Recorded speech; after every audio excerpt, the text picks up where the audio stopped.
Setelah membaca buku filsafat dari titik nol, aku menyadari bahwa filsafat ternyata dekat dengan kehidupan kita. Di dalam buku tersebut, filsafat tidak diperkenalkan sebagai ilmu yang rumit atau penuh istilah asing, melainkan filsafat dimulai dari kesadaran yang paling dasar manusia, yaitu rasa heran, rasa ingin tahu, dan kegelisahan terhadap hidup. Filsafat tidak lahir dari jawaban, tetapi dari pertanyaan-pertanyaan seperti siapakah aku, mengapa aku hidup, apa arti bahagia, mengapa manusia menderita, dan lain sebagainya. Filsafat menekankan pada pemikiran yang didasari pada logos atau logika. Filsafat dasar dari bahasa Yunani kuno, yaitu philos yang berarti cinta, dan sophos yang berarti kebijaksanaan. Kebijaksanaan di sini bukan hanya sekedar pintar atau banyak tahu. Filsafat mengajak kita untuk berpikir kritis, melakukan apa yang dianggap biasa, dan memahami hidup secara lebih sadar. Secara umum, filsafat didefinisikan sebagai sumber-sumber ilmu pengetahuan. Selain itu, terdapat juga sebuah metode terkenal di dunia berfilsafat yang dinamakan metode Socrates. Sebuah metode yang berasal dari filsuf Socrates dan digunakan untuk menjelaskan gagasan-gagasan filosofisnya. Dalam metode tersebut terdapat proses tanya-jawab sampai memperoleh sebuah gagasan logis.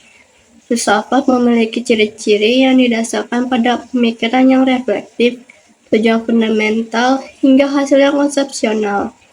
Semua ilmu yang berkembang di dunia ini tidak terlepas dari filsafat, karena filsafat adalah dasar dari segala ilmu yang ada.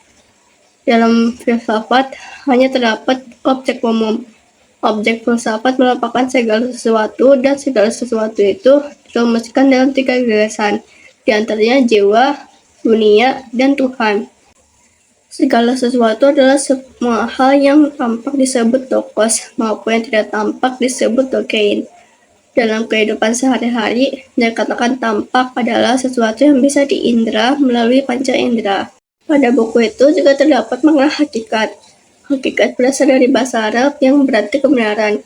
Dengan kata lain, hakikat adalah kebenaran dari semuanya.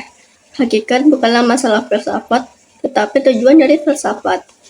Filsafat dalam kehidupan sehari-hari bukanlah sebuah pelajaran moral, tapi justru memikirkan tentang apa yang ada di dalam ajaran moral, seperti mengapa kita hidup, mengapa kita harus belajar, apa yang terjadi jika kita tidak mengikuti aturan dan hukum, hingga pertanyaan lainnya.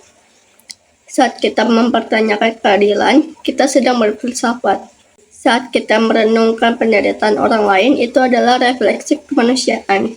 Dan saat kita bertanya apakah hidup ini bermakna, kita juga sedang melakukan tindakan berfilsafat. Filsafat membuat kita lebih peka terhadap sesama, tidak mudah menghakimi, dan memahami bahwa setiap manusia memiliki pergulatannya sendiri. Filsafat mengingatkan kita bahwa manusia bukan mesin produksi, bukan sekadar angka, dan bukan hanya sekedar peran sosial, melainkan manusia adalah makhluk yang berpikir, merasa, dan mencari makna hidup.